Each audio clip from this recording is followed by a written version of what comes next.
In this second parts of video, we will discuss about the features of MS Access. MS Access के क्या क्या खूबियाँ हैं उनके बारे में हम डिस्कस करेंगे इस सेकंड पार्ट में। इससे पहले पार्ट में हमें DBMS और रिलेशनल डेटाबेस कैसे वर्क करता है, क्या क्या उसकी कैसे उसको क्रिएट किया जाता है, क्या क्या उसके कंपोनेंट्स होते हैं, उनके बारे में हमने डिस्कस किया था। नाउ इस वीडियो में हम डिस्कस करने वाले हैं features.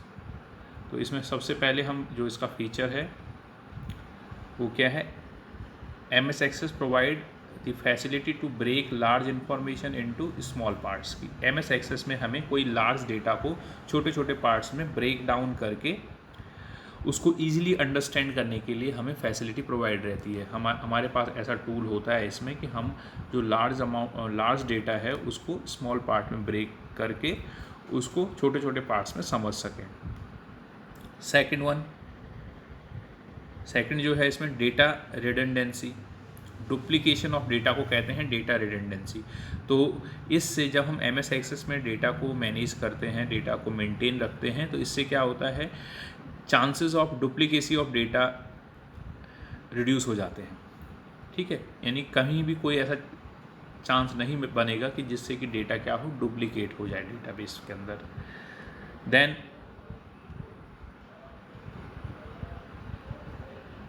Third, it increases the efficiency. इससे क्या होता है, हमारी एफिशिएंसी बढ़ती है।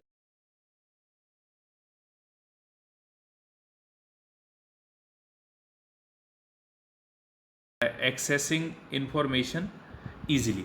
अब इस वजह से जब हम डेटाबेस को इस तरह से यहाँ पे मेंटेन करते हैं तो इससे हमारे पास एफिशिएंसी आ जाती है। डेटा अच्छे तरीके से हम उसको मैनिपुलेट कर सकते हैं, डेटा को इंक्रीज़ हो जाती है एफिशिएंसी, आपकी स्पीड बढ़ जाती है क्योंकि सारा कुछ सॉफ्टवेयर के थ्रू हो रहा है। फ्लैक्सिबिलिटी आ जाती है क्योंकि कई सारे लिंक्स हम उसको क्रिएट कर देते हैं, लिंक आपस में इंटरलिंक्ड कर देते हैं इन्फॉर्मेशन को। ठीक है, और कोई भी एक पर्टिकुलर पीस ऑफ इंफॉर्मेशन हो उसको हम इजीली सर्च कर सकते हैं। नेक्स्ट जो है इसमें Access facilitate sharing of data. इस वजह से जब हम RDBMS में डेटा को मेंटेन करते हैं तो इससे हमें एक और एडवांटेज ये है कि इससे शेयरिंग ऑफ डेटा पॉसिबल है। Different users can use the same database. अलग अलग लोग जो डेटाबेस पे ऑनलाइन वर्क कर रहे होते हैं वो सेम डेटाबेस पे अलग अलग जगह से वर्क कर सकते हैं।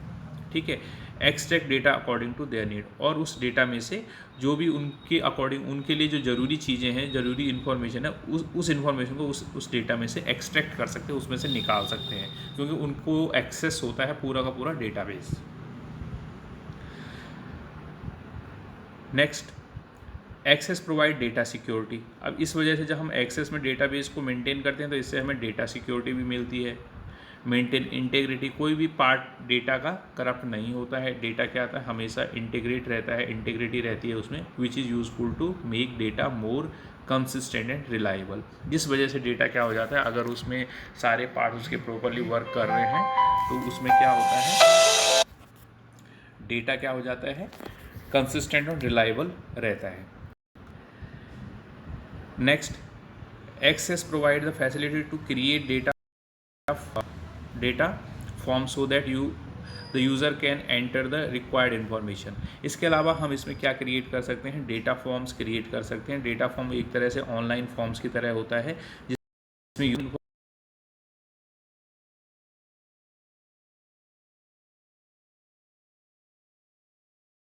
बेस में, ठीक है, डेटा एंट्री। और इस वजह से क्या होता है, क्योंकि जो हम फॉर्म के थ्रू जब एंट्री लेंगे तो हम यूज़र से केवल वही रिकॉर्ड मांगेंगे जो उसमें ज़रूरी है, कोई भी डुप्लीकेट रिकॉर्ड उसमें नहीं आएगा। नेक्स्ट है इसमें query help you to get information on a specific topic. इसके अलावा एक फीचर इसमें होता है क्वेरी का, तो हम क्वेरी रन करके कोई भी स्पेसिफिक इन्फॉर्मेशन उस टेबल में से देख सकते हैं। ठीक है, टेबल में से कोई भी स्पेसिफिक इन्फॉर्मेशन क्वेरी चला के, क्वेरी रन करके वहाँ से निकाल सकते हैं, रिट्रीव कर सकते हैं। नेक्स्ट जो है दैट इज़ रिपोर्ट। इसके अलावा जब हम डेटाबेस को यूज़ करते हैं उसमें हम रिपोर्ट क्रिएट कर सकते हैं और उन रिपोर्ट्स को जब भी हमें ज़रूरत पड़े उनको प्रिंट कर सकते हैं। मीनिंगफुल रिपोर्ट्स होती हैं, समराइज रिपोर्ट्स होती हैं, तो उनको हम प्रिंट कर सकते हैं। Creating a blank database in MS Access. तो एक थोड़ा सा एग्जांपल आज हम लेंगे, बाकी हम नेक्स्ट क्लास में इसको करेंगे कि कैसे हम MS एक्सेस में डेटाबेस क्रिएट कर सकते हैं। तो सबसे पहले हमें इसके लिए क्या ओपन करना है, MS एक्सेस ओपन करना है, स्टार्ट में जाना है, ऑल प्रोग्राम्स में जाना है, फिर वहाँ पे माइक्रोसॉफ्ट ऑफिस आपको मिलेगा।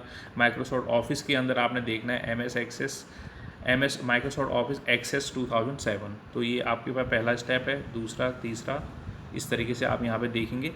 तो यहाँ पे क्या है, MS एक्सेस आपको शो हो रहा है। इस पर क्लिक करेंगे, तो जैसे ही आप इस पर क्लिक करेंगे तो क्या हो जाएगा, MS एक्सेस ओपन हो जाएगा आपके स्क्रीन पे। ठीक है, अब कैसे हमें डेटाबेस क्रिएट करना है वो हम नेक्स्ट क्लास में करेंगे। फिलहाल अभी आप जो भी इससे पहले का वीडियो है और ये वीडियो है, आप इसको ध्यान से समझिए कि ये MS एक्सेस होता क्या है और कैसे हेल्पफुल रहता है ये हमारे लिए।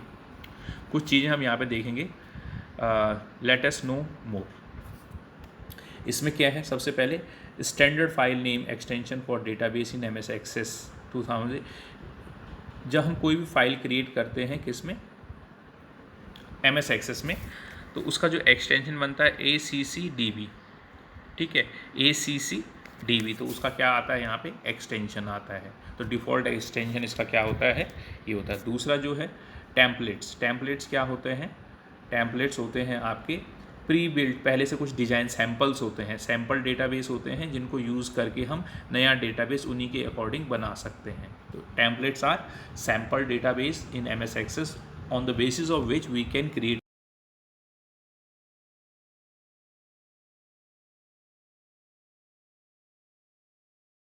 वाला प्रीवियस वीडियो को आप ध्यान से देखिए, कोई क्वेरी आपकी हो तो उनको नोट करके रखिए और फिर क्वेरी टाइम पे आप उनको पूछ सकते हैं।